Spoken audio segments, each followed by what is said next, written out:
She felt a surge of desire and anticipation, thinking of their making love in the pool. "You little shit," she said playfully as he emerged out of the water in front of her, solid and strong, naked like she was. But it wasn't the face she expected to see. She knew him. He leered at her every day in the casino. A horny boy who wasn't worth her spit. She knew why he was here. Amira stumbled back and started to scream, but he was on her in an instant, his hand clamped over her mouth, his other arm snaking around her waist. He jerked her squirmy body against him. He took his hand from her mouth, but before she could shout, he kissed her hard. Under the water, she kicked furiously, trying to dislodge him, but his legs were rooted to the tiled base of the pool. He lifted her effortlessly. She felt his erect shaft drag along her stomach. First rape, she realized, and then murder. Their mouths parted. She sucked in a breath and screamed for help. "Shout all you want," he told her, laughing. He ripped his arm from around her back and threw a stinging slap across her face, cutting off her cry.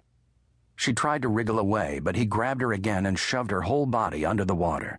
She felt his knee worming against her stomach, and then he jerked it upward, compressing her lungs. Her mouth opened involuntarily, water rushing in. Air bubbles leached from her nose. Thrashing, panicking, she tried to lunge above the surface, but his hands held her in a vice. There would be no freedom for her now, she knew.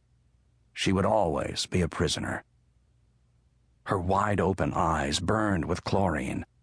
Through the distortion of the water, she saw the man's scrotum hanging like a huge pod inches from her face.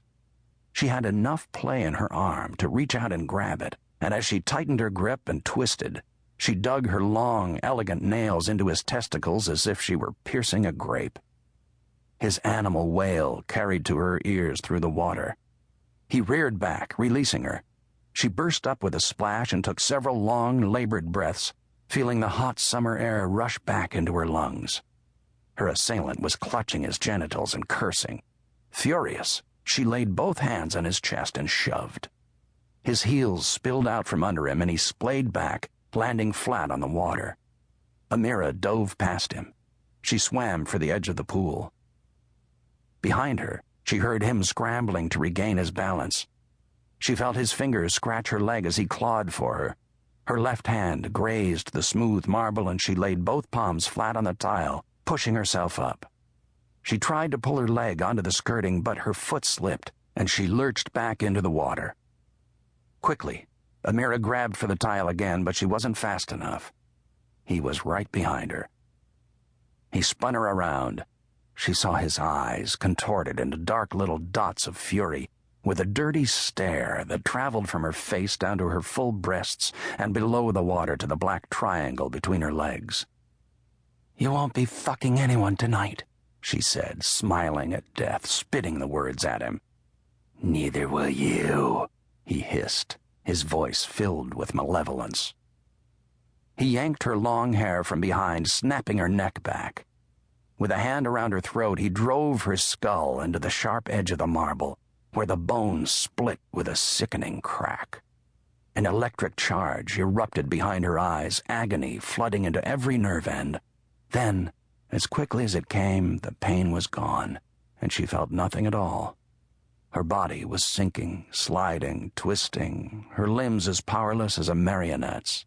She stared peacefully at the night sky overhead and the fiery glow of the neon sign as the water closed over her face. It was her last glimpse of the city, living on light, dying on light. Her body corkscrewed down toward the deep end. Clouds of red trailed behind her. By the time she hit bottom, she was far away, on a wooden stage somewhere, her feet thundering to the flamenco beat as the crowd cheered, "Amira!"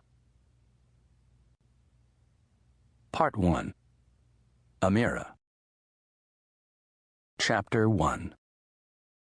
Elonda scanned Flamingo Road with the practiced eyes of a turkey vulture, lazily circling the desert landscape and hunting for prey.